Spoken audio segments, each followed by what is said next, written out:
Okay, good morning, everyone. Thank you so much for joining us today. My name is Lucy. I am the facilitator today, so you'll hear a little bit from me about the logistics and housekeeping of the day. I'll introduce our speakers, and I'll hopefully keep things moving along on track. I am going to start just with a little bit of housekeeping to get us set up, and then we will move fairly swiftly into the content of the day. I just want to give a couple of reminders about some of the logistics for those who are in the venue. I know that there are also a group online who have their own logistics organized there. In terms of the people in the room, you'll see that there are, everybody's got a lanyard. We love lanyards. There are people from NCAT, the National Centre for Accessible Transport. There are people from my team, THINKS. We are all here to help. So if there's anything that you need during the day, please grab one of those speakers and one of those helpers, and we'll do our best to assist. There are a few bits of logistics around the venue. So toilets is always the first one. The nearest toilets are just around to the right from the venue. I think lots of you will have found those by now. There's also a changing places toilet, which is accessible to us. If you just give one of the helpers a nod, we do just need to get access to that. It's in a different swiped-controlled bit of the building, but that's available. We have a quiet room and a working space, both of which are just back through the main concourse. Feel free to use those as you need to. And again, we're happy to help anybody to access those as needed. For assistance animals, there is outside space at the back of the venue, and we'll try and make sure that we support those where we need it. If there's anything else you need, let us know. And lastly, at the bottom and most important issue, there is Wi-Fi in the building. For those of you who need it, there's no password, so you can access that. That's just a little bit of basics around the housekeeping I wanted to cover before we start. And now I want to introduce the day and what we're going to be doing and who's here in the room. So as I said, my name is Lucy. For those of you who aren't seeing me, I am wearing my habitual black and navy, but I have got my bright pink facilitation shoes on, which make me feel confident and also visible. I work for an organization called THINKS. We are facilitators and researchers. My team are here to shepherd us through the day. We are joined by a wide range of participants today. We have the team from NCAT, from the National Centre for Accessible Transport. Some of you will be very familiar with NCAT and their work. For some of you, they might be a bit newer, so we'll have some introductions there. We also have representatives from a wide range of other disability organizations and disability-led organizations. We have the Research Institute for Disabled Consumers, we have Motability, we have a whole range of speakers from different organizations. We have people from industry, from the transport industry. We have people from the policy world, from transport operators. They're also a really important part of this puzzle. And we, most importantly, have those of you who are our participants. We have a whole group of people who are joining us online. And I think for those of you in the room, we can show you the online room now. Have a little bit of interaction. Everybody's got their cameras up. Okay. We can see a few people online. Hi, everyone. For those of you who are online, we're just showing you on the screen, so you can feel free to give a little wave. And vice versa. There you go. Thank you. That's never not going to be slightly awkward, is it, to do that? But it was really important to us that we were able to. It's great to have so many people in the room, but we also wanted people from across the country and with a range of different experiences to join. So we have this online space. The online space will replicate what we're doing here, so we'll follow the same discussion formats. We also have some people who are joining us via a live stream who won't be taking part in the workshops but are able to watch the presentations, the discussion up on the stage. So that's, again, trying to reach a kind of really wide audience. So that's something a little bit about the who is in the room. Just a little bit about how I hope that we can work together today. And I think none of this will be new to you. But we would like today to be collaborative and to be constructive. We would also like to be open about the challenges as well as the opportunities. To do that, we just ask that that everyone contributes to a kind of respectful and courteous discussion. It's really important to hear where you disagree, where your experiences are different, but we can do that in a way that is welcoming to everyone. In terms of just a few points around ethics and confidentiality, we will take some notes from the sessions, but we won't attribute those to individuals. It's important that what we do here today has an impact. And part of doing that is that we have to capture your ideas. So that's the purpose of some of the note-taking that we're doing. We also, as you know, we are streaming the sessions from the front. We're not streaming the breakout groups, so those are closed. We have some photographers around. The NCAT team are keen to let people know that this is happening. As you came in, we've allocated lanyards. For those of you who've indicated you'd prefer not to be in any of those images, that's what the colors of the lanyards indicate. And that just means that even if you're don't need to worry about the photography at all. If you're accidentally in a picture, we won't use that. That lets us make sure that we're respecting the permissions that you've given us there. Okay, that's quite a bit from me about our kind of introduction. I want to tell you a little bit about today and the plan. You'll have seen our agenda. We want to start really by outlining the challenges that the National Centre for Accessible Transport see for accessible transport. That's based on some of the research that they've been doing now, but also really on the wealth of experience and existing knowledge that all of the partners in this room have. That's an important starting point, is to set out what that challenge is. We then want to move on and start thinking about what are some of the options. And the key question for me today is the National Centre for Accessible Transport is a great opportunity. It's an opportunity to move forward some of the actions, innovations, interventions that we have, that collectively as a community have looked for. It's also an opportunity to build an evidence base. It has huge potential, but it's not infinite. So there has to be a sense of prioritization. And to me, that's the really critical thing that we want to understand today is what's our collective view on where NCAT should put its energy, put its time and its energy and its focus. Where should NCAT use its convening power to bring together people who can affect change? Because this is a success only if things are different next time this kind of group comes together. So I think that's helpful to have in mind today, is that yes, we want to understand the challenges, but some of those really are very well understood, and some of you, I think, will have been repeating those for a while. So it's really important that we're also thinking about what's the most effective use of this opportunity.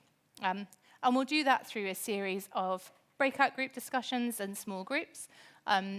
For those of you who we've spoken to in advance, we've tried to allocate you to tables or rooms that suit your needs, but also the topics you're interested in. If you haven't been allocated initially to a numbered table, feel free just to join one, and we'll do our best to make sure that that's in a setting that works for you. That's a lot of the day, is working through what are the opportunities and the options for NCAT to make progress in this space. We want to do a bit of prioritization this afternoon to get to a sense kind of collectively of what's most important. And then we'll have a kind of closing session. We'll come back together as a whole group, online and in person, to wrap up the day.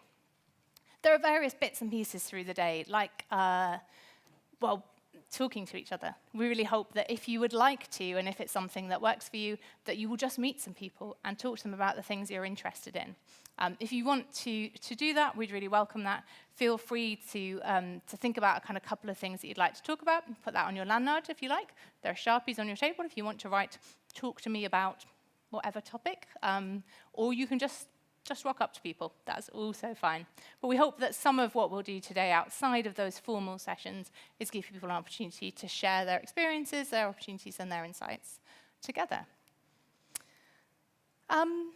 That's really enough from me, I think. I would like to really, at this point, get started properly on the content. And to do that, I'm going to hand over to Cameron Malik, who is the CEO of Disability Rights UK, who's going to set us off today with our keynote speech. Cameron, over to you. Thank you very much, Lucy. Is that working, the mic? Yeah? Can you all hear me? Okay, I don't need to shout. Good morning, everyone, and welcome to this building. We are based here, Disability Rights UK, just down the corridor. So this is where we work from. Really nice to have you all here. Lovely to see some familiar faces, lots of new faces as well. So I want to start by asking you to imagine waking up one morning, excited for a job interview that you're off to. only to find that you're then stranded at the bus stop because the access ramp on the bus isn't working. Or maybe picture a long-awaited family reunion, cut short by a train station without step-free access. Or imagine that same station and trying to navigate it as a blind person or someone who's partially sighted. Or having a sightseeing trip spoiled because you have to navigate cobbled streets, risking falling out of your wheelchair. And that's something that has happened to me, and I broke my leg because of the poor design of some space. But these aren't isolated incidents. These are daily realities for countless disabled people in our country. A couple of years ago, I went on my very first country walk. I'm in my 50s now. So just imagine, for all of that lifetime, that was the first time I was actually able to get into the countryside. I've always enjoyed looking at hills, the countryside, lakes, beaches, but it's often been from a car or some other vehicle. And I've always wondered what it would be like to go beyond the road and into those landscapes. So I booked a holiday a couple of years ago in a cabin on a farm. The owners had realized that accessible holidays were potentially a niche business. And we all know that farmers are struggling, and so it's a really innovative idea that they had. And they invested in accessible features on the farm. One of which was this fantastic four-wheeled buggy that was very low to the ground, picked up a lot of speed, which is something that I love, but could go into the landscape. And it was the first time I was able to go onto the hills with my family next to me and actually get right next to sheep. Never done that before. But I've had to wait that long, and it was in one space in the UK. I absolutely loved it, but it's an isolated experience that I've had. To me, transport isn't just about getting from A to B. It's a lifeline to education, employment, social connections, and essential healthcare. I often describe it as the glue that binds together our life and our life choices. When transport systems fail to be inclusive, they deny us, disabled people, the fundamental rights that we have to live our lives to the fullest. The cost of exclusion is personal, financial, and cumulative. It results in missed opportunities, increased isolation, and a heavy economic burden on us as disabled people, but also in society as a whole. But I don't want to just dwell on the problems and barriers. I've been talking about those for my whole life, and as I said, I'm now in my 50s. I want us to talk about solutions, the innovation that it takes, and working together to bring about solutions to these barriers that all of us as disabled people have been experiencing our whole life. So talking about solutions, I want to talk about how we might do that through something called co-production, an innovation that is led by disabled people, working together with disabled people in positions of influence, control. We can do better and we must do better. Importantly, co-production is not about consulting disabled people. It's about working in a genuine partnership. It's about involving us from the start and at every stage of the design and implementation process. It's about valuing our lived experience and expertise. And working in that way will improve the results that we see. We must involve disabled people from the start, and we will ensure that together identify the barriers that we are seeking to overcome, and that we are asking the right questions from the start as well. Working collaboratively with disabled people, we gain a richer understanding of the barriers and potential solutions. And together, we will reveal previously unforeseen barriers and provide a wider selection of solutions. Universal design benefits everyone, not just disabled people. But also, if you think about parents with buggies, travellers with wheeled luggage. Design universally, and we see a greater uptake of public transport and active travel, helping our country to achieve things like our carbon targets as well. If we ensure that disabled people can access all forms of transport, we will increase the ability to work, to study, to volunteer, to be active, to have connected lives. If we adopt co-production because we must adopt co-production because we have the opportunity to create innovative solutions to the barriers to the barriers and blocks that have kept us, disabled people, from reaching our ambitions and potential. When we co-produce, we see incredible results. We see transport solutions that are truly innovative, user-friendly, and sustainable. We see a sense of ownership and empowerment amongst disabled people and broader society. And most importantly, we see a transport system that genuinely works for everyone. For many children, their first sense of freedom comes from the first bicycle. It expands their physical world and increases their confidence. Cycling is a cost-effective form of transport and fitness, but most disabled people are denied access to it. Adapted bicycles and cycles and equipment are expensive, and it's not something that's seen as a priority for disabled young people. So I urge you to challenge yourselves today, commit to co-production in this work. Disabled people should be in the lead in decision-making. Listen to our voices, make those the priority, and pay disabled people for their expertise and knowledge. Together we can create a future where transport is no longer a barrier, but a bridge to opportunity. A future where everyone can travel freely and confidently regardless of their ability. A future where transport is genuinely inclusive. As a disability rights activist, Judy Heunemann once said, "Accessibility is a basic human right, not a privilege." Let's make those words a reality. Let's build a transport infrastructure that reflects the diversity and richness of our society. Let's build it for all. Thank you very much.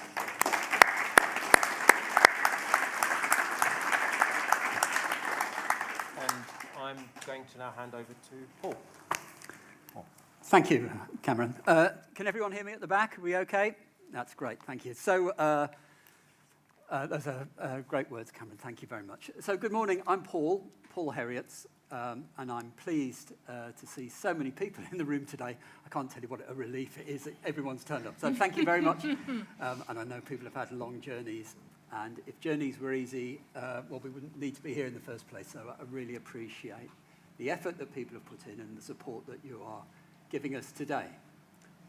So a warm welcome, as we've said, and as you heard from Lucy. I'm really pleased that in the room, when I look around, and I think Lucy mentioned it, we have such a wide range of people. So we have individuals, participants in our panel, we have representatives of disabled people's organisations, we have transport professionals, and we have people working in policy. So that is a really great mix of people. And, you know, we've been hearing a little bit about co-production from Cameron, so it's really great that everyone's in the room today. I hope it's a fun day for you all, and you get to meet some other people that you might not otherwise meet, and hopefully we can all learn and from each other and share our experiences. So a great mix of people in the room, and thank you again.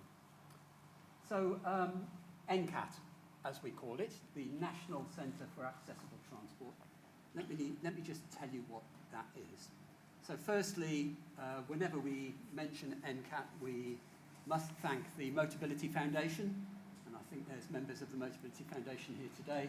So we thank them for their generous funding, without which we wouldn't have been able to get NCAT off the ground, so we thank them for that. So what is NCAT? So NCAT is what we term an evidence centre. So we are tasked with providing up-to-date, robust, good quality, high quality evidence about accessible transport in the UK. So we are an evidence centre providing evidence. And how do we do that? Well, we do that through research. And if we think about the research that we've done, so we've already done a number of projects in our first year. So we launched in February last year. We've done a number of projects which have already reached completion. I won't go into those projects in too much detail because the outputs of those projects will be informing what you do in your groups later on. So that research has come to fruition, and it's going to help decide on what we do in the day a little bit So we've done research. How can we do research? We can't do it without our great partners, but we can't do it without participants with the lived experience of disability who help us in that research. So in our first year, I was just checking the numbers this morning with my colleague Gordon, and many thanks to Gordon and his organisation for supporting this part of the work, but we have approaching 2,000 people already who have joined our panel, our community of accessible transport, and those people bring a lived experience of disability and a great deal of understanding of the topic, and that's why we're here today. We have members of the panel here today, and I thank those panel members for making long journeys. I don't know where Ian is. I saw Ian earlier, who's come all the way down from Edinburgh. I don't know if Edinburgh wins the prize for the longest journey, but we really thank them for their commitment and support of NCAT. It's much appreciated. So we've been doing research, we've set up our panel, and I should also mention we have a cross-party parliamentary commission. I can see Clive and his colleagues from Policy Connect who've done fantastic work in many areas, including setting up that commission. Thank you, Clive. Thank you, Robert. That is led by Baroness Gray Thompson, and many of you will have heard in the media some of Tanny's recent experiences with transport in the UK.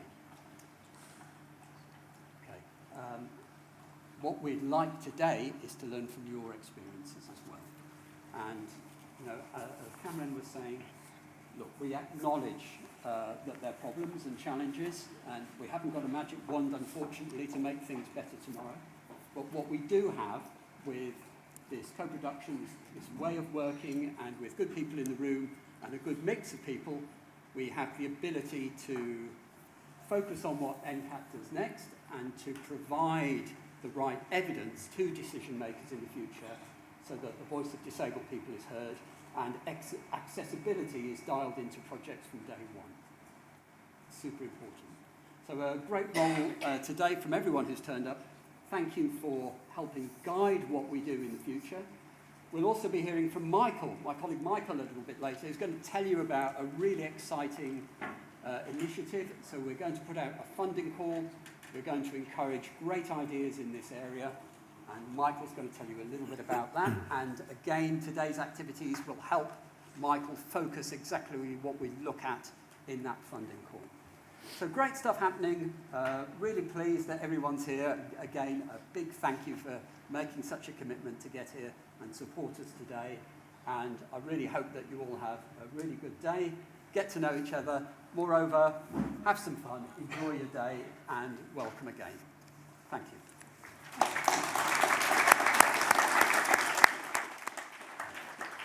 Okay, thank you, Paul, and thank you, Cameron. Okay, so what we're going to do now is to watch a short film produced by the... Oh, just going to get the clicker working. We're going to watch a short film which describes what would accessible transport mean for you, and this hopefully will give us a little bit more kind of context and get us thinking. Hopefully this will just play straight off, and everyone online will see it as well. Let's give that a go.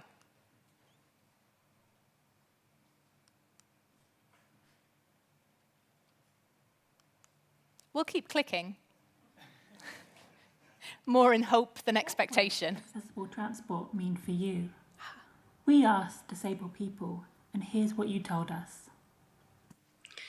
What would accessible transport mean to me? It would mean freedom. For me, it means something that's reliable, something that's easy and safe. A service that's timely, but also considerate of disabled people. It's allowing everybody to use the transport networks as best as possible.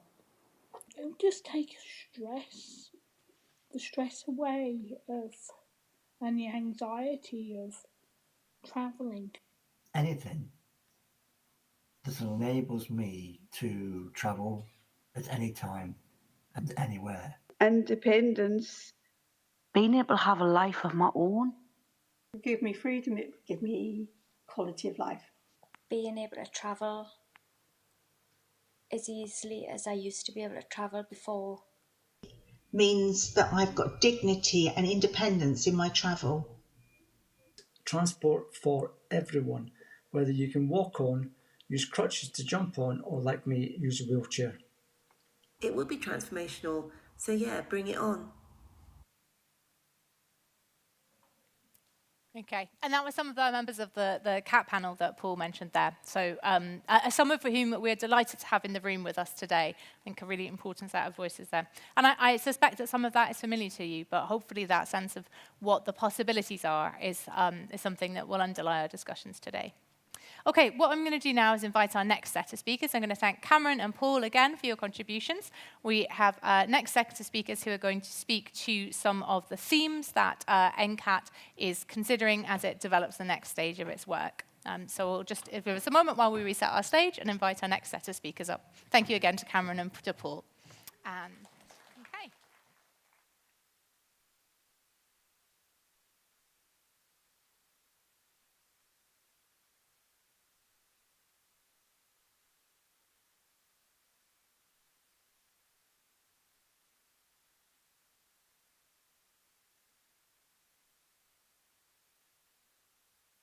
Dangerous. There will be one more. Yep, there will.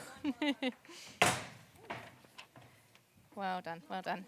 Apologies for the loud noise. It's the ramp makes a loud noise, but we're confident it's just a loud noise and not a sign of imminent collapse. Okay. Michael. Nice to meet you. Okay, brilliant. So Catherine, you are up first, and then if I just over to you there as well, someone? No problem. Okay. All right. Everyone's here. Okay. Lovely. Thank you all. Okay. So what I'm going to do now is I have a. I'm going to introduce our panel, but first I just want to say a little bit about the themes which they're going to discuss. So as Paul said, the NCAT have already undertaken some initial research work, which really was looking at exploring and sort of making sense of and structuring our understanding of what some of the barriers are, both in terms of accessibility of transport practically, in terms of what is and isn't working, but also looking to understand what are the systemic issues that are preventing change, particularly given what I think we can all agree is that there are some changes which don't feel like they should be that difficult, but are not happening. So the work that NCAT have been doing today with the CAT panel and others is to understand and really to sort of bring together that wealth of existing knowledge and expertise, the lived experience of the individuals that they've spoken to produce a sort of overview of those barriers. And that's a really important part of the role of NCAT as an evidence centre, is to make that knowledge and that understanding accessible, and also to make that plain and to hold that up to those in power who can act on it. The 4 themes that we're going to discuss today, and these are not the only themes, but they are the 4 that we've decided to prioritise for today. Each of our speakers are going to speak a little to those. And I hope that they will, to some extent, be familiar to you, while not being too disheartening, because the bulk of the day really is focused on what do we do to address these themes and where are the opportunities. So we're going to hear from Catherine, who's going to talk to us about the lack of involvement of disabled people in design, in strategy, in policy. We're going to hear from Simone, who's going to speak to us about accountability, about why this lack of responsibility from transport organisations for hitting commitments or targets, what that lack of accountability is doing. We're going to hear from Deborah. He's going to speak about the physical barriers in the street, about that kind of first step of transport. You know, if we can't access the transport systems that exist because our streetscapes don't work, I'm going to hear a little bit about that initial barrier. And then we're going to hear from Anna about interactions with other people. Anna's going to speak a little bit about some of the barriers that disabled people face when traveling because of how the public and staff in transport systems think and behave, what's happening when those situations are where there's a lack of assistance or more problematically where there's harassment or prejudice, how that affects the ability of people to travel both practically and to feel confident traveling. So those are our 4 themes that we're going to hear about and the themes that we're going to discuss today. I'm going to hand over to, before we move to Michael, who's the other person on the stage, he's going to then start speaking about some of the options for addressing these. So I'm going to start with you, Catherine. I'm going to hand over to you. So Catherine, I'll introduce you very briefly. Catherine is a traffic signals design engineer, so an actual doer of things, transport things. And Catherine is going to speak to us, as I said, about this first challenge of not involving disabled people. Good morning, everyone. Yes, as they say, I'm a traffic signal engineer and I work for Amy in Sheffield. As you can see, I'm an amputee. I lost my left leg to an osteosarcoma or bone cancer when I was 7 years old. And I first came across an accessibility travel issue when I was about 8, when my mum and dad decided to buy me a scooter for Christmas. One leg and scooters don't mix. And after that, I thought to myself, I need to change this. This needs to evolve. So I put stabilizers on it. I did all sorts so that I was able to use it. And that was my first real inclination that I needed to change how accessibility works. As I've got older, and I studied to be an engineer, I want to change the way that we all, as a disabled person, I wanted to change the way that I walked and worked in and around environments and in the civil sector. So, as in my line of work, I now look at every design individually as a disabled person. I make sure that. That's right. I make sure that pavements are accessible, make sure that they are wider for people to get to use. And to be honest, in my life, whenever I've been on public transport, I'm ignored. And that's the biggest barrier for me. I'm ignored completely. I've been on the train this morning, and in Chesterfield Station, I asked someone to help me, and they completely ignored me and blanked me. And said, oh no, you can manage. But clearly I can't because I need someone to carry my bag. I need someone to help me to my seat. Oh, well, we can't deal with someone like you. It's like, in this day and age, you can't deal with someone like me. I've only got one leg. It's not, I haven't got 3 heads. I've got one leg, a bit missing, that's it. Oh no, we can't deal with you. And yet when I got to St Pancras, it got a little bit better. And then it got really good when I got to the next station to come here. And then I had all the help I could get. So I'm not quite sure where the cut-off point was and where we need to be putting these policies, but we really need to be embedding these policies in the start of the journey. Go to the little towns, educate the little towns, because London's a big place. It's the little places that are not hearing the voices. That's where we need to start, because we are getting ignored, and we don't need to be ignored. Yeah, think that's where I'm at. Yeah. Thank you, Catherine. That's really helpful, and thank you. One thing that I might just ask our speakers is for the benefit of attendees with visual impairments, if you would be happy to provide any kind of description as you're introducing yourselves. That's a nice way to introduce ourselves. Okay. Who's next? Simone, you are next. I'm going to hand over to you, and you're going to speak about accountability. I forgot I need that. That's working, the microphone, yes, that would be. And, yeah. and I'm not going on social media. I have got notes on my phone. I just thought I'd better say, if you thought I was distracted. So I'm Simone West. I'm in principal inclusive designer at TfL. And I might speak a bit more about that because that's a new role at TfL.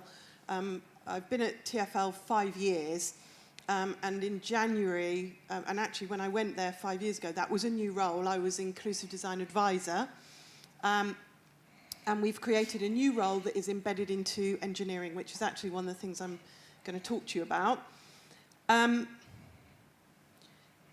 So just to describe me, for anybody who can't see me, I'm an older lady. I don't know when you go past middle-aged, I'm not sure, but I am now, have to face the fact that I'm a bit older. I've got grey blonde hair and glasses. I've probably got an over-optimistic dress on, a bit summery. I realised this morning I probably need to change that. You don't need to know this. I'll stop waffling.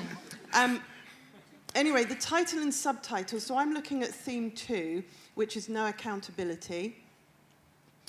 And the subheading of that is organisations are not being held responsible for making sure transport is accessible. Firstly, I want to say, yes, absolutely. Why haven't we come further? I think that's a given. I do want to say, however, that I need standards, I need legislation, I need it to do my job, because actually I have examples of where the only reason I've really been heard, and actually part the only reason I have a job, is because there is some accountability, because they have to have someone. I don't think they necessarily always put them in the right places or have the right people, but you know, when I step up and use the Equality Act, I get listened to where occasionally perhaps I wouldn't have done previously, and the same went for Disability Discrimination Act. So, you know, accountability is really important for the people trying to work in the inclusive design field, to have that. Now, I also think it's incredibly complicated. We all know the transport network is made up of all kinds of different aspects to create an inclusive environment. So we have marketing working on campaigns to try and change behaviour. You know, we have the built environment teams, we have customer experience and those receiving you and the training that goes on. The list is kind of endless, and it can fall down on any of those points. So I wanted to pick out one point, because I don't have an awfully long time, and I am, you might have guessed, prone to waffling.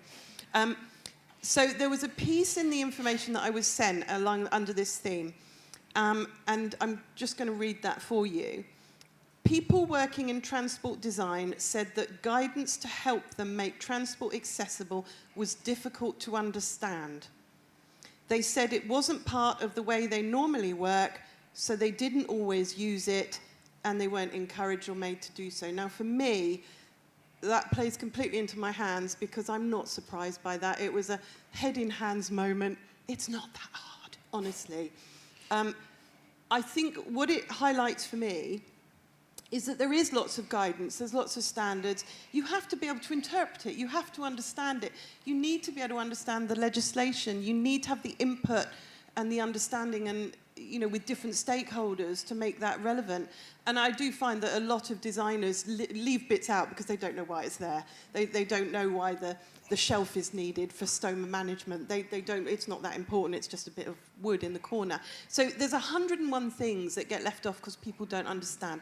And then, as was said in that quote, they also just leave it out because no one's pushing them to do so. What I'm advocating is that we actually embed people whose job it is to be accountable for inclusion. We don't automatically have that. I mean, obviously I work on lots of projects, but I don't work across all of them. It's a bit hit and miss. And we need to have that embedded, like we would, you'd have a mechanical engineer, you'd have an electrical engineer. You know, I mean, I couldn't cover those jobs, so why is it assumed that someone can cover inclusion? They just tack it onto their job and they know all about it, without a great deal of experience, training, talking to people. And it gets left behind because no one's picking it up. You need the thread, and for those of you who work in projects, you'll know what I mean, but for those of you that don't, you know, you have an idea at the beginning and you have a product at the end. I'm talking about built environment specifically here. And there are points along that whole journey that can fail. I can give you examples. Have I got time for a couple of examples? Give me one. One, just one. Okay. I have quite a few. Along the journey, it can fail. I'll give you one example. London 2012 Games, brilliant experience for me because I actually got to work from beginning to end, not just called in for one meeting, tell us what you want, go away again. So I actually got to see the failures along that whole line. Procurement was one of the failures where they didn't actually ask anyone why stuff was in there, and they made massive savings on the porta cabins that we got, And we then had to, at great expense, put all of that back in after procurement stripped them out and got a great deal. And of course, it cost way more. It cost the organisation, local, way more to put those in when they were on a specific now schedule of rates from a tenderer. Big mistake. There were mistakes, I won't go in detail, I promise, but there were mistakes through the whole process. There were mistakes on site that were quite surprising. And that's the thing. You think it's all designed, and then someone goes and puts the wash hand basin in a different place, or they don't get the gradient of the ramp right. You need eyes on through the whole of the project.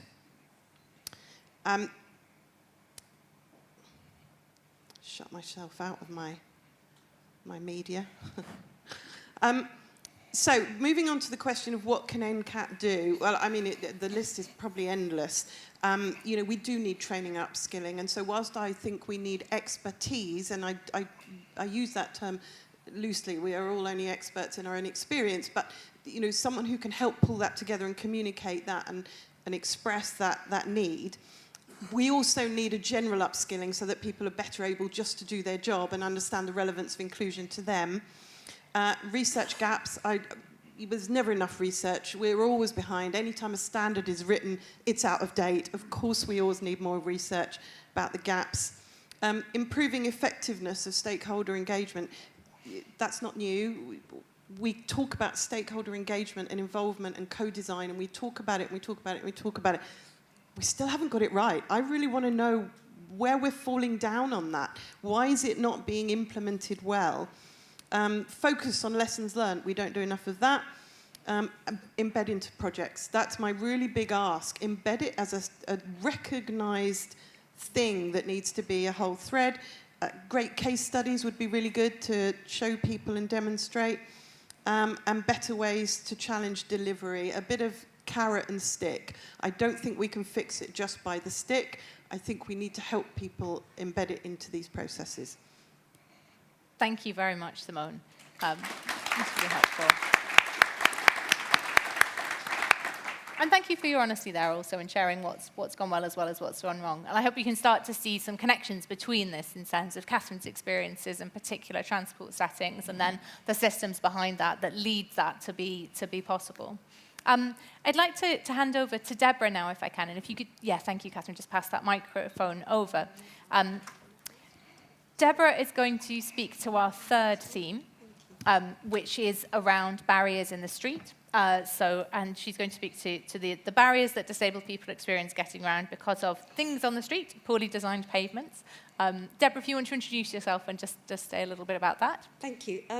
I'm Deborah Bassard. I am one of the independent board members at NCAT, but I'm also the chair of Transport for All, which is the UK's only disabled-led organisation seeking transport justice for disabled people. This is the lovely Betty, who is my guide dog, who is just being very distracting today. For those who may not be able to see, she's eating Betty's shoelaces. I'm a brown middle-aged woman, older middle-aged woman. Yeah, I'm with you on that one. I've got long dark hair. I thought it was a dress-up theme party today, so I've come as a zebra crossing. I've got a black and white T-shirt on, and Betty's wearing her lovely high-vis, and she's going to upstage everybody today by chewing my shoelaces.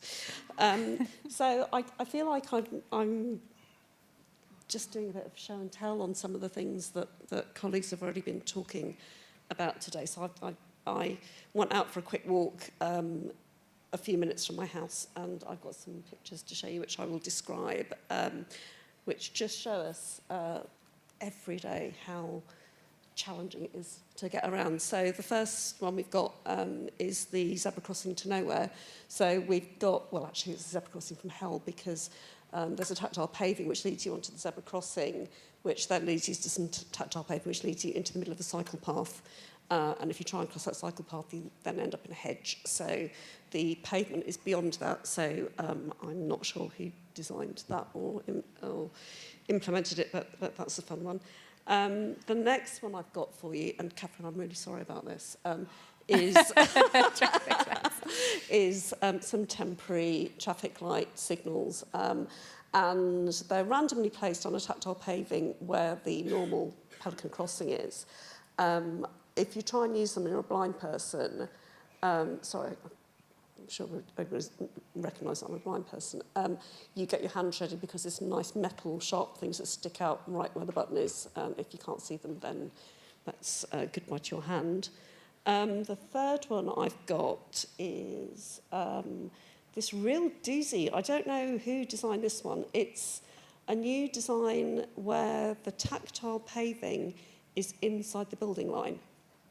So Betty got into that picture because when Betty's standing, where she's trained to stand, behind the tactile paving, she can't see around the corner, she can't be seen. There's a matching one on the other side. It's a flat pavement when you walk out, there's no curb. So actually, you won't know this, but when we stepped out to cross over, we nearly got hit by a quiet car that's an electric car. So we didn't capture that bit, but that's really interesting. I don't know who designed that one. And then I think the next one, I think there's lots and lots of points that you can score on this one. It's a complete humdinger because, sorry, Catherine, you walk across the pedestrian crossing, and if you hit the tactile, you then walk into a nice fixed cycle stand that's been put there for somebody to park their bike. So I've fallen over that a number of times. You're then onto a big wide flat pavement, which also doubles up as a cycle path and some dockless bike parking. And I think you get a bonus point if you can see the very fine upstanding young man on the line bike who is herring across the pavement with and very helpfully giving his friend a lift. So all of those things are things that we encounter because of poor design. So I wanted to talk to you about what this tells... Oh, sorry, the thing I should say is that this is all very urban, and if I didn't live in central London, which has its pros and cons, if I lived in the middle of the countryside, I'd have no pavement, no safe crossing points, no tactile paving, no lighting, and so on. So it's a completely different experience, depending on where you are, but not great for anybody. So what does this tell us about how those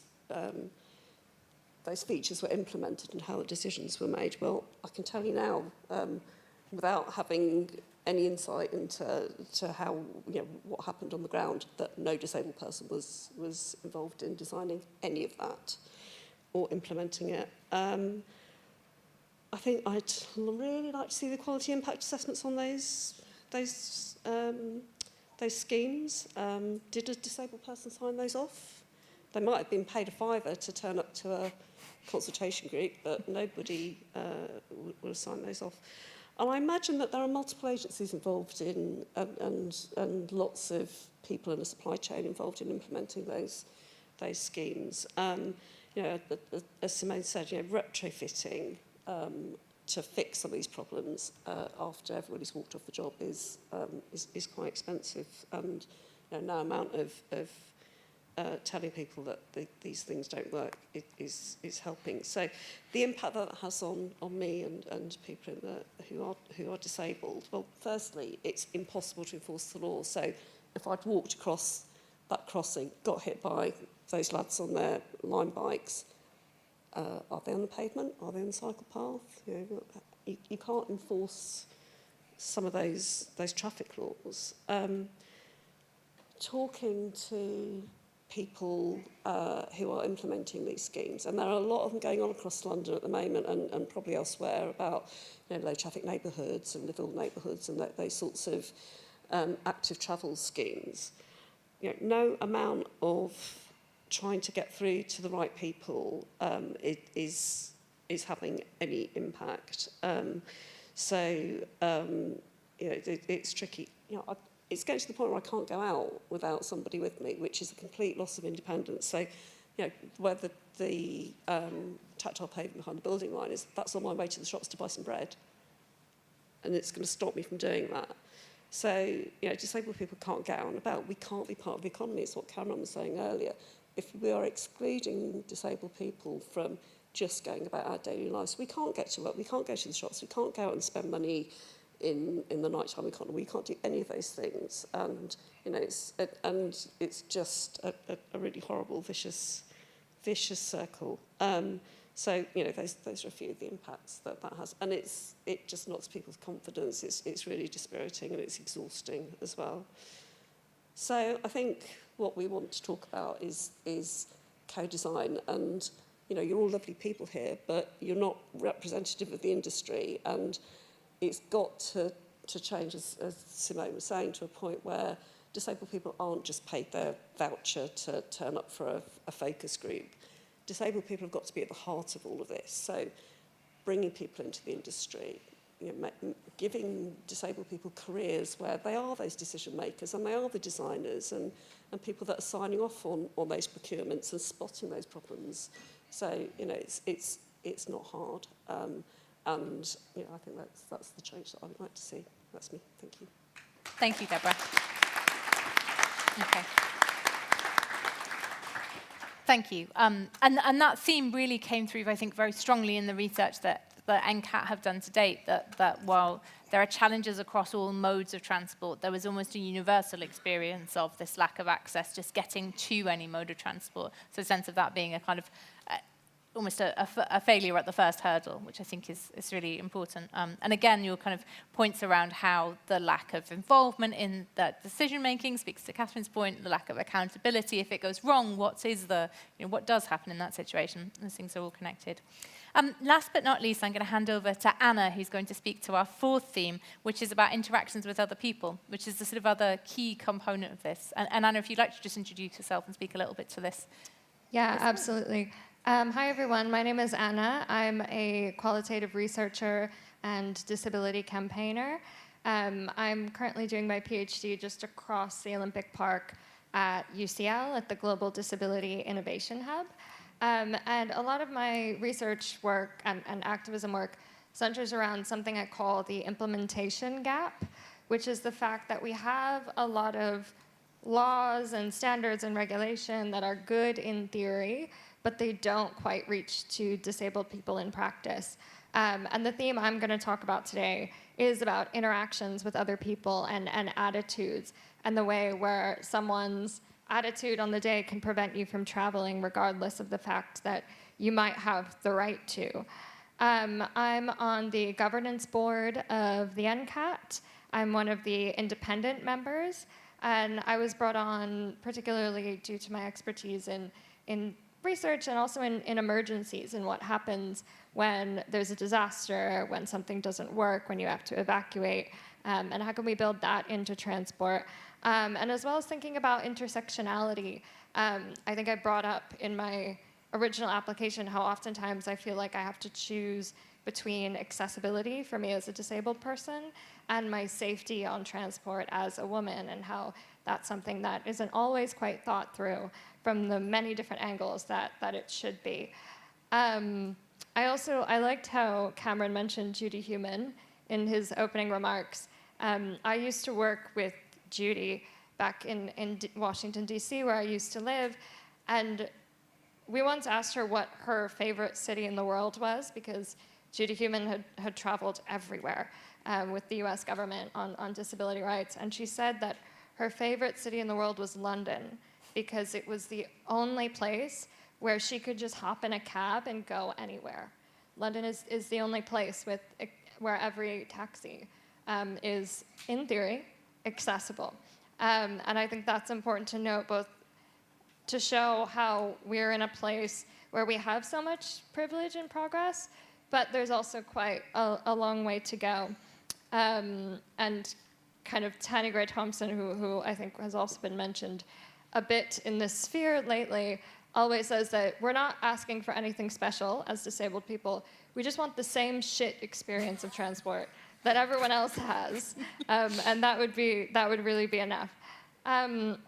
So this theme, just to say the name again, is interactions with other people. Disabled people face barriers when traveling because of how the public and staff think and behave.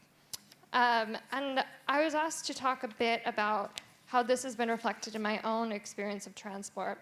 And what first came to mind is how oftentimes staff can't seem to wrap their head around the fact that disabled people have places to be, and with some sort of urgency, ideally.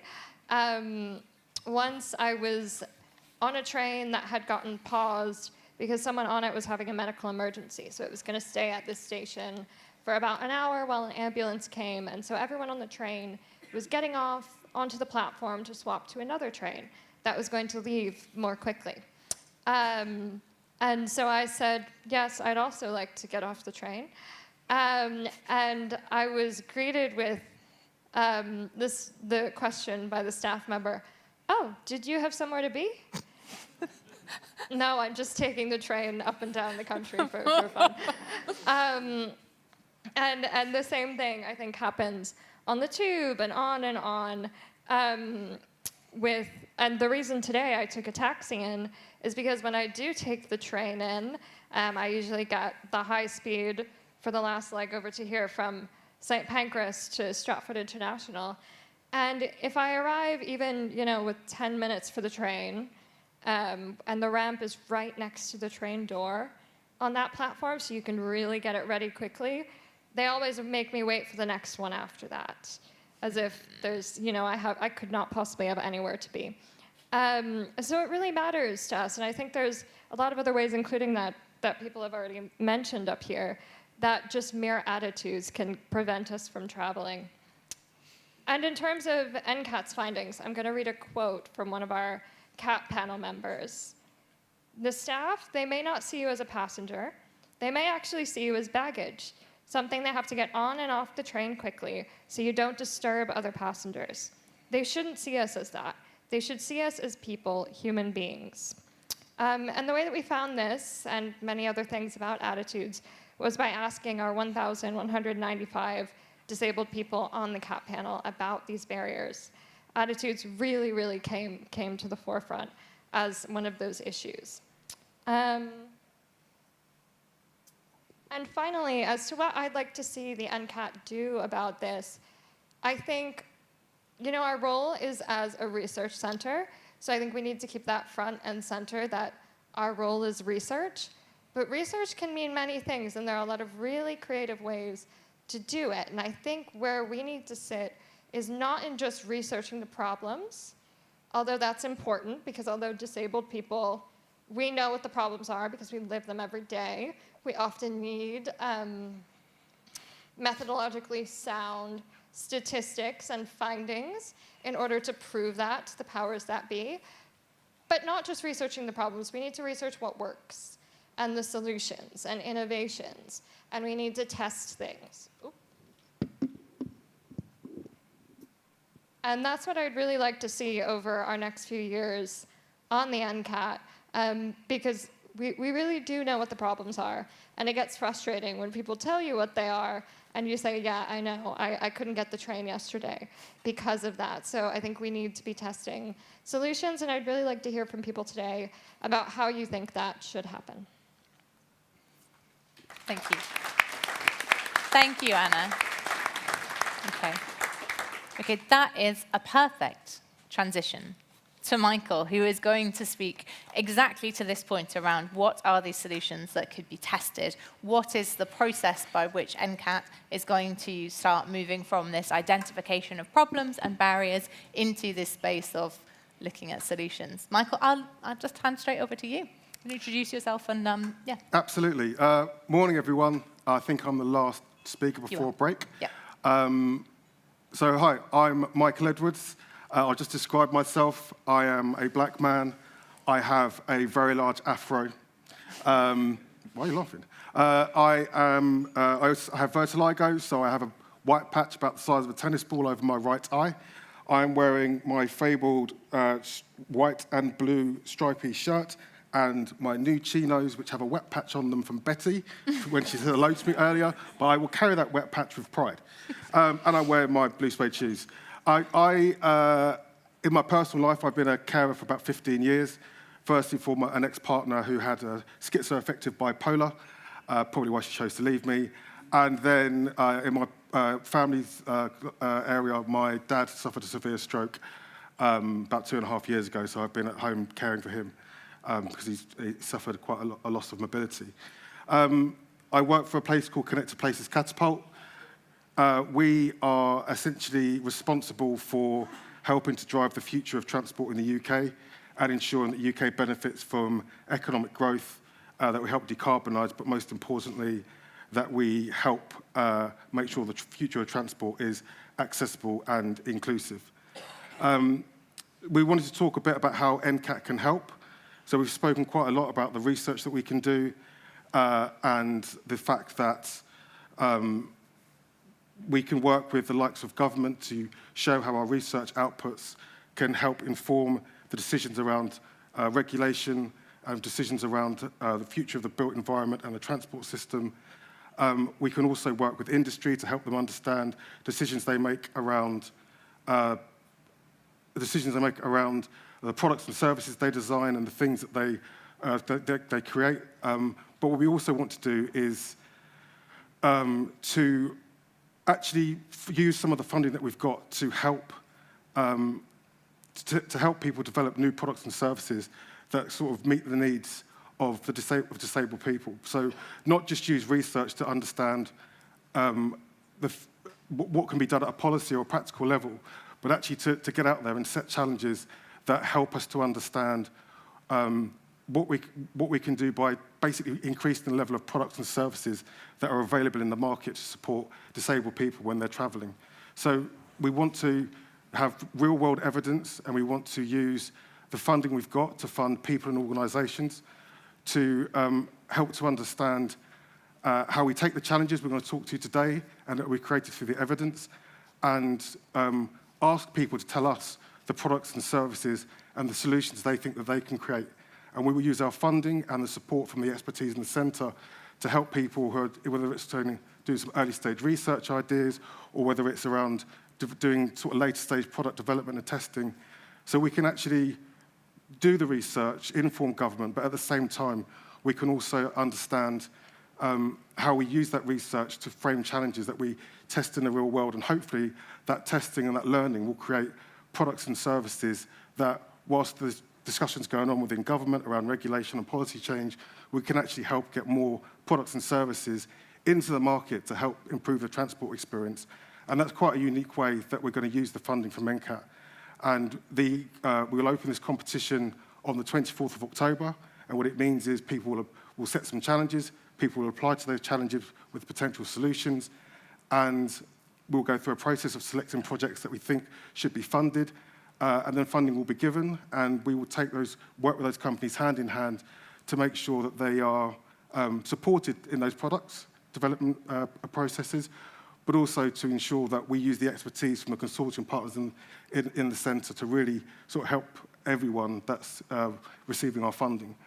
And one of the stipulations that we're going to make is that every project has a disabled person or disabled representation within it, and that role is funded on the project, whether it's as an expert, an advisor.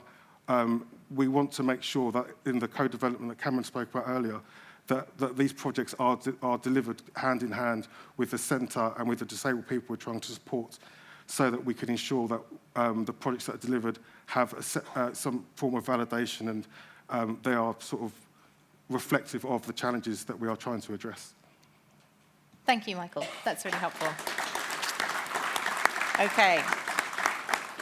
Okay, so thank you to all of our panelists and our speakers. I hope that that has helped for those of you listening to set some of the context, to hear some of those challenges, and also some of the ways in which NCAT is seeking to address those. I'd just like to kind of reiterate really what the goal is, or the outcome for today that we're hoping for. What the NCAT team hope to go away from today with is a sense of where those opportunities are and what they should be prioritising in order to affect change across those challenge areas, across those thematic areas that we've heard about. That's really what this group of people can help to do, is to give NCAT that real focus on where is the opportunity for change, where can we most effectively and efficiently, because it's a big project, but it's not all-encompassing, right? You can't do everything. And what you want to do is to really understand where can we most systematically make that change. And that's what we want to hear from you about. We're going to take a break, and I think that's important that we do have enough time to have a break. So I know we're running a little bit late, but I'm going to suggest that we do still take 20 minutes for that break. When we come back, we'll come back into breakout groups. For those of you who gave us a heads up about what themes you'd like to cover, we've allocated on your lanyards a table number. Just give somebody a shout if you need some help finding those. They're not set in stone. If you haven't been allocated the table, feel free to just find a space that works for you. There are a mix of tables in this room, and we'll do a little bit of resetting some of the chairs now we're not needing to face the screen. There are also a couple of quieter breakout rooms which might suit people better. So a little bit of choice around that. We'll help you with those. There are a couple of other things that you can do in the break if you'd like to. One thing you can do is talk to each other. To whatever extent that suits you in this break, feel free to do that. If you would like to tell us about some of your experiences, either good or bad, there is, for those of you in the room, a wall called Your Experience. You can wander over, you can stick a post-it up with your good or bad experiences. You can do that at your tables, and somebody can take them over for you if that's easier. We also have some cards on the table with some themes, some postcards, which you're welcome to write down ideas on. We really do want to make you guys work for us today. There are many ways in which we seek to extract your good ideas and energy. So there's lots of ways to contribute during the day. So hopefully there's something that works for everyone. You can also just relax, just to be clear. You can also just use your break as a break. If you would like to just go outside and be in the fresh air for 20 minutes, that is also fine. Alice has a quick logistics point. We just say there's lots of accessible toilets, and there's some here, they're on your seating plan, and there's some in between the reception area. There's also loads on the second floor and a changing places toilet. Thank you. That is a very good point. Assuming that everybody drank as much coffee as I did this morning when they arrived, we may all want to go to the loo immediately. There are toilets closest to us, just immediately to the right. There are also a second set of toilets on this floor further down the corridor, and we'll have somebody just pointing those out. The entire layout is replicated on the second floor, so if the queue is too long, there are lifts up to the second floor, and the changing places toilet, which coincidentally Scope have their offices in this building and are kindly letting us use that. If you would like access to that, just give one of the helpers a shout. We just need a key card to get into the lift, so that's the only reason we need to assist. Okay, we are at 5 to 12. I would like us to be at our breakout tables at 15:15. If that works for everyone, let's take those 20 minutes and let's come back and start the work. Thank you very much again to all of our panelists and to you for listening. Okay.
Okay, if I could invite everyone to take their seats, we'd really like to get started and start our breakout group discussions. So if I can encourage people in the room to come and take your seats.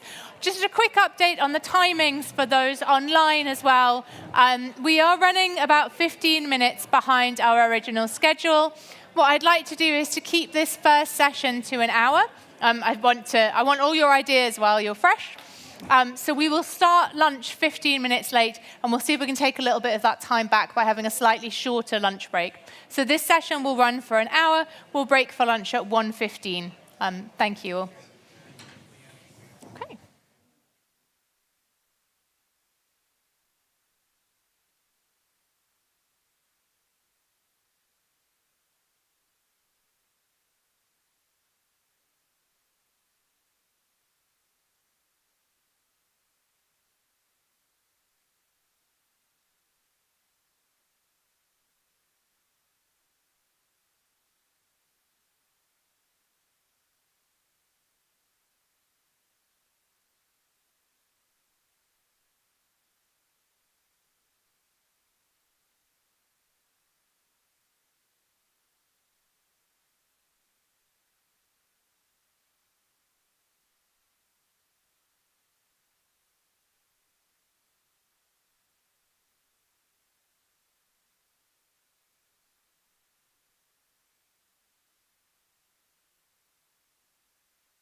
Okay, everyone.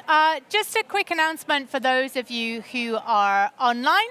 You are going to get started. We're going to move to a slightly asynchronous period. We're a little bit behind schedule here in the room. So for the online groups, please do get started on your next topics as planned. We're going to catch you up slightly later, okay? So you're all set to join your breakout groups, and I hope that discussion goes well. Okay.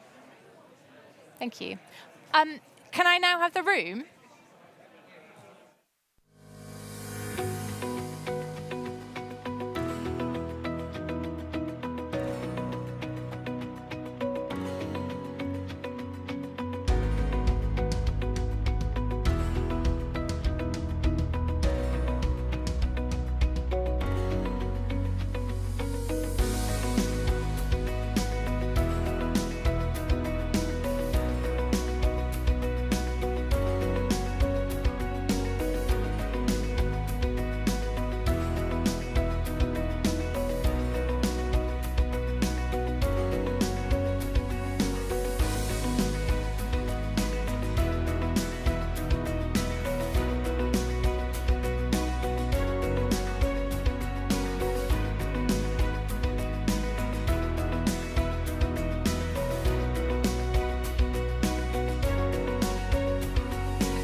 Okay, thank you, and welcome back, everyone, to our final session of today's summit. Thank you all for your time and your energy through the sessions that we've just worked through. I want to kick us off for this final session, where I have a selection of your colleagues and peers and some in a panel. I do want just to do a little bit of reflection on what we've heard first. And I always feel I should start this by saying, I haven't heard everything because I've been running around like a headless chicken, but also the table facilitators have and the note takers have, and it's really important that everything is captured and that where I've tried to summarize, please don't feel that this is everything that will be taken away from the summit. It absolutely isn't. But what I did want to do was to try and play back some of the things that I'd heard consistently across the tables. And I'll start with some feedback from in the room, and then I'll hand to my colleague Talia, who's online, who can speak to them. I think one of the things, when we asked you to prioritize some of the different options for the ways in which NCAT could work, the thing that I think I heard most consistently across the tables was that, to some extent, the what is less important than the how. And any of those things, any of those 8 options could be useful, but only if they were done well. And sometimes that meant that they were focused and that they were doing things that were new. So, for example, in the case of research, research can be useful, but only if it leads to action, only if it doesn't replicate what is already known, only if it is done in ways that don't feel extractive or tokenistic. So that question of what does it mean to do each of these things as well as possible was really present in all of the discussions. Another thing I heard was the importance of focusing and doing fewer things better.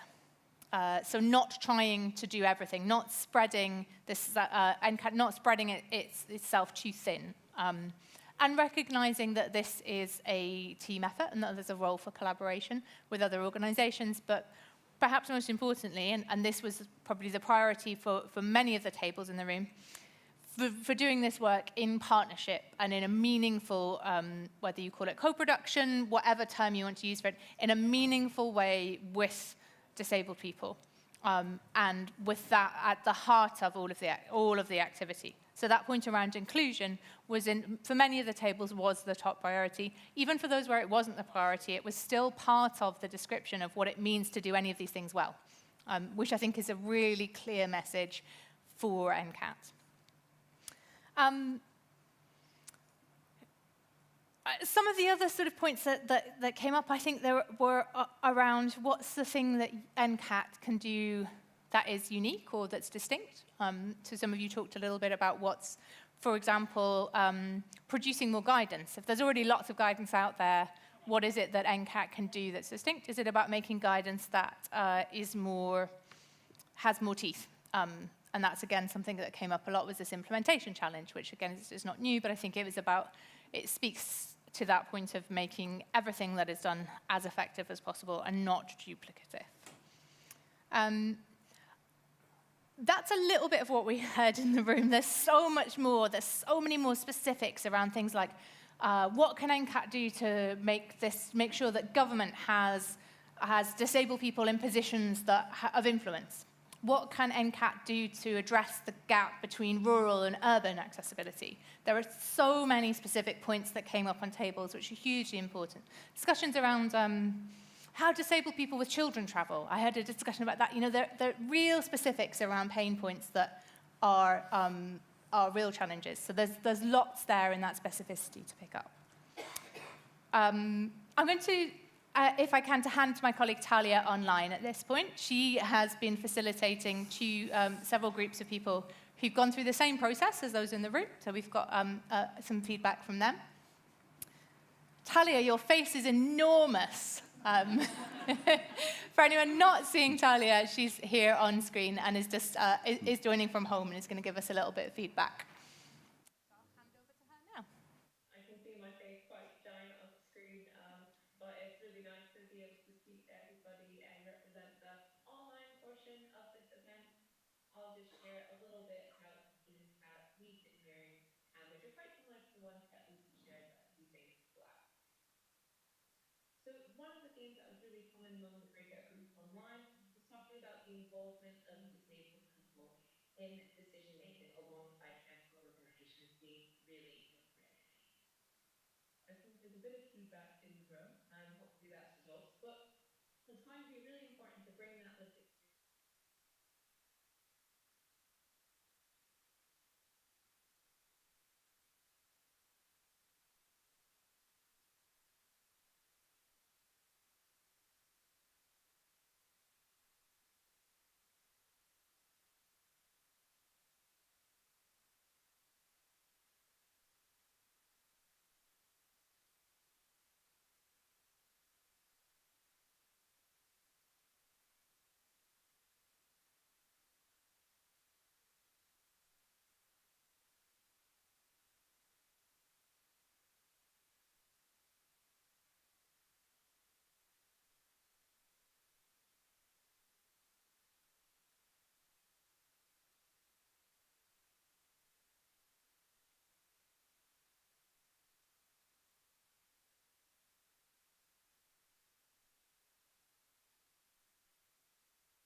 Okay, thank you, Talia, for that. I'm really pleased to be able to bring those two groups together, the online and in person.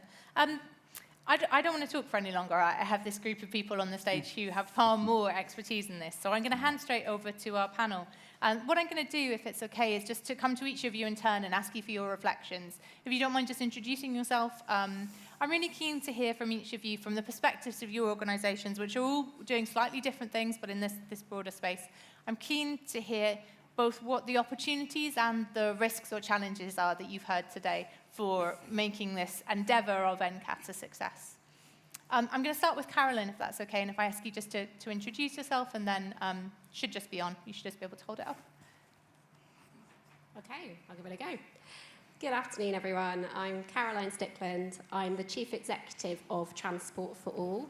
We are the disabled-led organisation working for transport justice for all disabled people. So we're user-led, we're also a membership organisation of disabled people up and down the UK. We're pan-impairment and we're pan-modal, and we've been going for just over 40 years.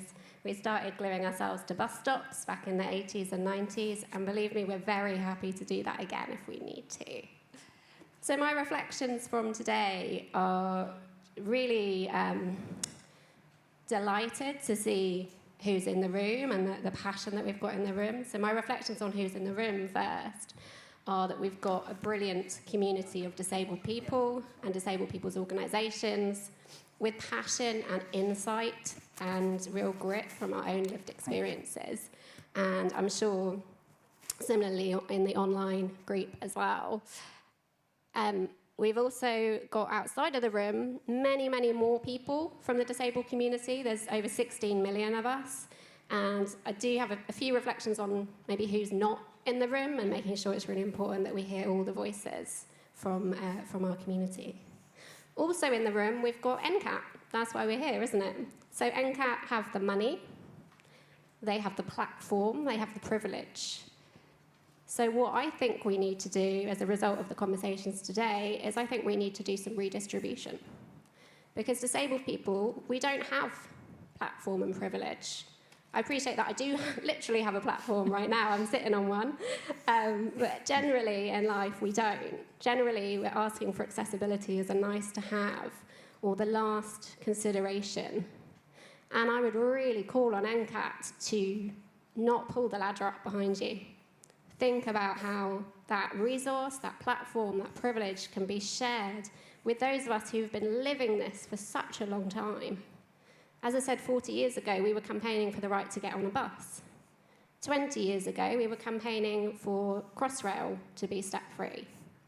A year ago, we were campaigning against the closure of rail station ticket offices. We have lived this fight, and we are the right people to continue this fight.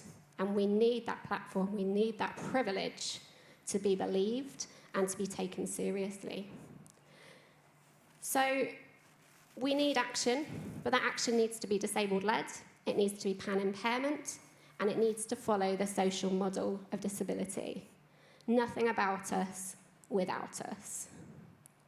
So by the next summit, my challenge to NCAT, to be frank, is to take those themes we heard this morning and put them up as a mirror to yourselves. Where's your accountability? Who's holding you to account to deliver on the promise that this money can offer? What involvement of disabled people is really, really at the heart of it? I've spoken to a few disabled people here today who weren't paid to attend. And I find it really difficult to understand the idea that we can do co-production and co-design of these plans if people are working for free. So what progress can we see on the accountability and the involvement and the attitudes that are inherent to a new centre that has sprung up without the history of the disabled people's movement behind it? We are here to hold your feet to the fire. We're here to provide constructive challenge. But I think we've been waiting too long for change, and we don't want to keep waiting. So that opportunity is there, and we want you to succeed. But we need to see success on the terms of our community, because we know what's needed. We know what it takes. Thank you very much.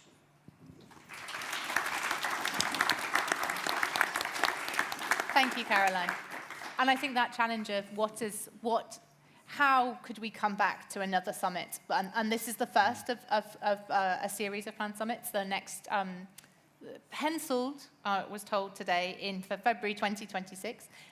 How could we come back in 18 months' time and see real change? I think that's a good challenge for the group. Okay, Cameron, I'm going to come to you and ask you again, your reflections on the opportunity and the challenge that you've heard today. Sure, thank you very much.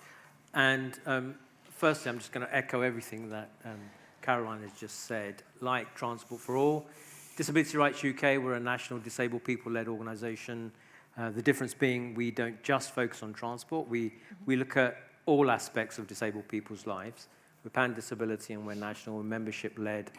And everything that Caroline said I would absolutely back and reiterate. In terms of reflection for today, I think it's been great to have such a variety of people. It's been great to meet some colleagues who I've only met on Zoom since the pandemic, and then also just some new people who I've met and made new connections, which mean that we'll be better connected as this work goes on.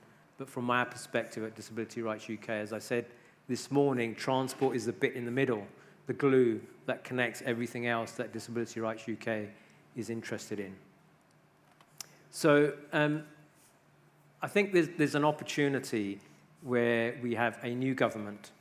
There's an opportunity to start engaging with that new government and use the platform, as Caroline just outlined, to start trying to influence and working with that government to get them to see what needs to be done so that disabled people have the same opportunities, choices, and independence that we've been shouting, screaming, demanding for the last 100 years, as long as we've existed.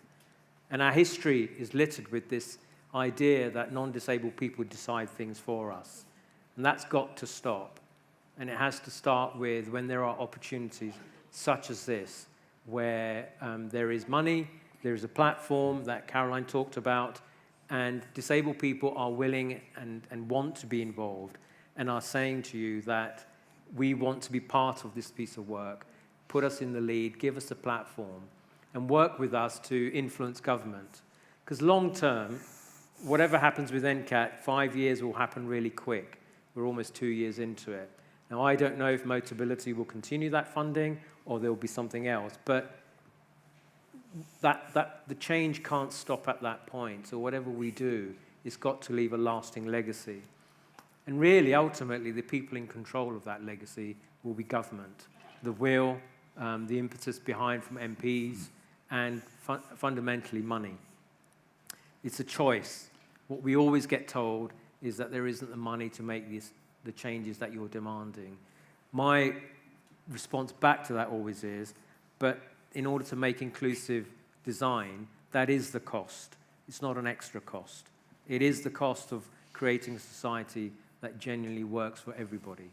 And so my challenge to NCAT really is how will you use what you've got now and the opportunity to get behind what disabled people's organisations have been trying to achieve and work with us to try and get government to make that shift long term.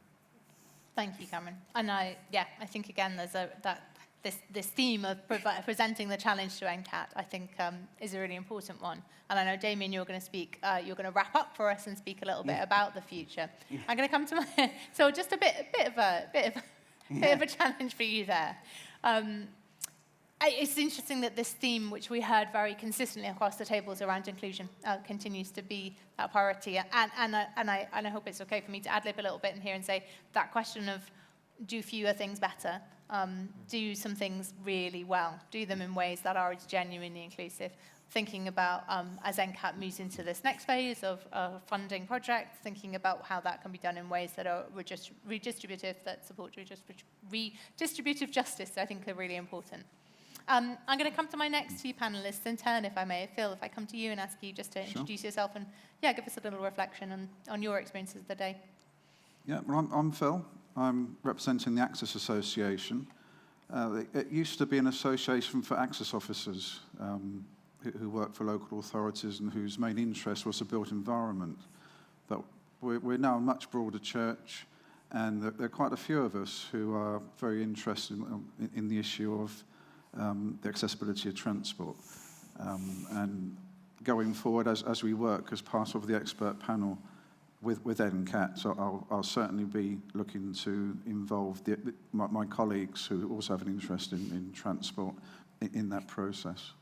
And there are actually 5 of us here today, Access Association members, so we walk among you. You see, we're everywhere. Personally, I've all my working life, I've been involved in the issue of research into the accessibility of transport for older and disabled people. I have to say that many of the issues we've been discussing today have been discussed for many years. But one thing I was encouraged by was the fact that there's been a consensus in our industry for quite a long time now that the big stuff's been done. Okay, we have low-floor buses, we have low-floor trains, we have the technology, okay, to make the world accessible. It's really the little things. It's the glue in between. It's the human aspects. We might call the software. It's us. It's those little things which actually make the technology work. And I was very encouraged that the 4 themes that we've discussed today were all basically human-based. It was about people's attitudes.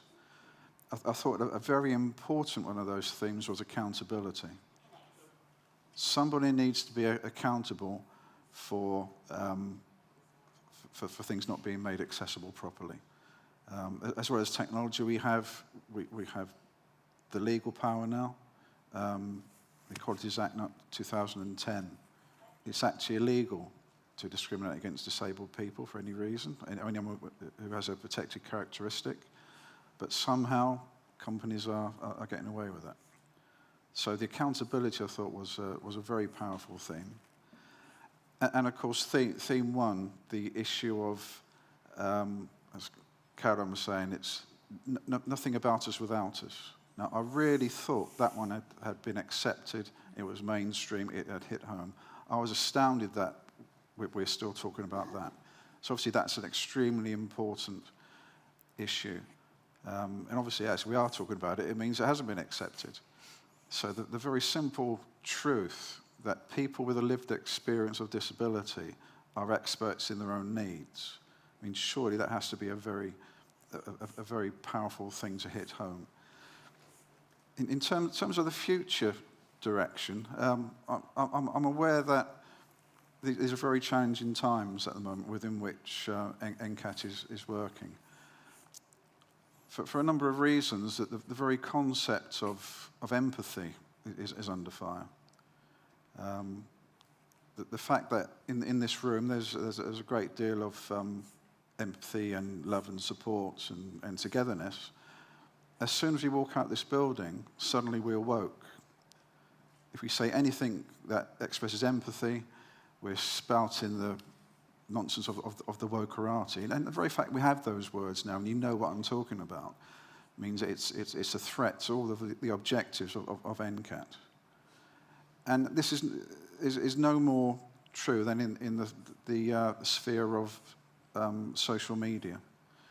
We had a National Council meeting of the Access Association yesterday, and our social media officer reported that X, or what used to be called Twitter, was an extremely toxic environment, to the extent that we are thinking about stepping back from X and possibly withdrawing from it altogether. And that is just a very valuable statement. And the fact that social media platforms such as X are no longer a useful source of information and support for some disabled people, if they have to withdraw from that, then that's as much an obstruction to them as a car that's parked on the pavement. So I'm very encouraged about that. It's the human issues that are being tackled by NCAT, but I would certainly encourage NCAT to take on board these very modern challenges. Thank you, Phil. Thank you for that. And that challenge, to ensure that the empathy that I hope has been felt today is something that we, to explore. It's outside. It's the others, you see. Thank you. Okay, Joe, last but not least, I'm going to invite you to close our panel discussion just with your reflections on the day. Hello everyone, my name is Jaya. I'm Programme Manager at the Motability Foundation. So we support disabled people to make the journeys they choose. We funded the National Centre for Accessible Transport. We also fund a number of grant programmes to individuals and organisations as well. Oops, thank you. So today has been really amazing for me to come and just be in the room. I've been listening to the conversations, just convening the key stakeholders has been fantastic. Some of my reflections on things coming out of the conversations were mostly around the importance of human-centered design, co-production and co-design. And I think it's really important that we get it right first time, especially now we're entering a phase of great technological change, moving towards the green energy transition, and that's going to have a huge impact on transport. And so rather than retrofitting, which is really expensive, I think that co-production and human-centered design is really important. And that's one of the key takeaways that I heard on the tables that I were in.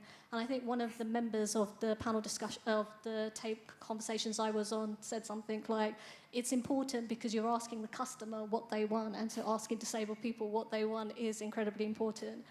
But I think one of the challenges is the fragmentation of the transport system. And so you have loads of different key players in different elements of the fragmentation of the system, and so having that co-production and co-design at every single stage is really important. And this is illustrated, for example, in some of the stories we heard in the morning in terms of the door-to-door journey. There's loads of different organisations involved in that journey as soon as an individual steps outside the door, and so having that co-production embedded all the way through is really important. But having events such as this, where you're convening key stakeholders at different stages, is great, so that we can all start singing from the same hymn sheet, really. Thank you, Jo. That's a great place to finish. Okay. It's not my job to sum all of that up and respond to it. It's Damien's job to but we're going to just give you a moment to think about that by watching a final short video produced by the Research Institute for Disabled Consumers, which just gives us a second go at this question of what would accessible transport mean for you. So I'll play that now, hopefully. What would accessible transport mean for you? We asked disabled people, and here's what you told us. Accessible travel and transport for me would mean that anybody and everybody is able to use transport. Transport that is available for everyone and is inclusive. Accessible on so many different levels, so a physical level, social and emotional level, and a financial level. Improve spontaneous access to public transport. Enable other people to have it easier than I did and have lots of new choices and new possibilities. Hopefully it means I can travel with fellow disabled passengers. If all transport was accessible, in a dignified way as well. Means being confident that I can use public transport as easily as anyone else can. Breaking down the walls that have grown up since I developed a disability. The walls between me and the rest of society, and give me a chance to gain back a bit of my independence and freedom to just be me. Okay. Damien, I'm going to hand over to you and ask you to reflect for us, on, I think you're going to talk about the next 100 days for NCAT. Yes, I've been really privileged to be at this event today and hear so much, even challenges from colleagues and so much of that lived experience. But one thing I want to really get home to you today, you have an ally in me as a board member for NCAT, someone that really believes in co-production at its purest sense. So I will be making sure that disabled people's voices get heard and get invited into all of the aspects that NCAT does. But we can't do it if we start fighting. We have to come together and actually look at it as an overall challenge that we have to tackle together. So one thing I want to finish on is I've got a challenge for you, all right? Every one of you has got organizations or attached to organizations. NCAT are here to work with you, and believe me, I will personally lead it from the front. But I want to ask you, what are you going to do in your organizations within the next 100 days to help us achieve what we need to achieve, but not sort of going off into silos and fighting, but coming together and having that really unified voice that Caroline spoke about when she kicked the session off and said, actually, we need to make sure disabled voices are right at the forefront of what we do. And I want you to hold us accountable.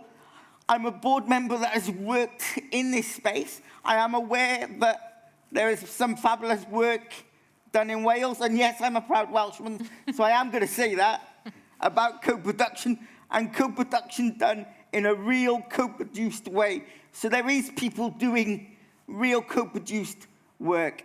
Let's get together as a family, because that's what we are. We're a family of stakeholders, a family of disabled people and people with lived experiences of health conditions. And let's really amplify the messages of NCAT, but also make sure that we do not fragment and start fighting about who's going to hold the money. Let's just all come together and work together as a team. Because if we start working together as a team, that's when we'll get things done. Thank you.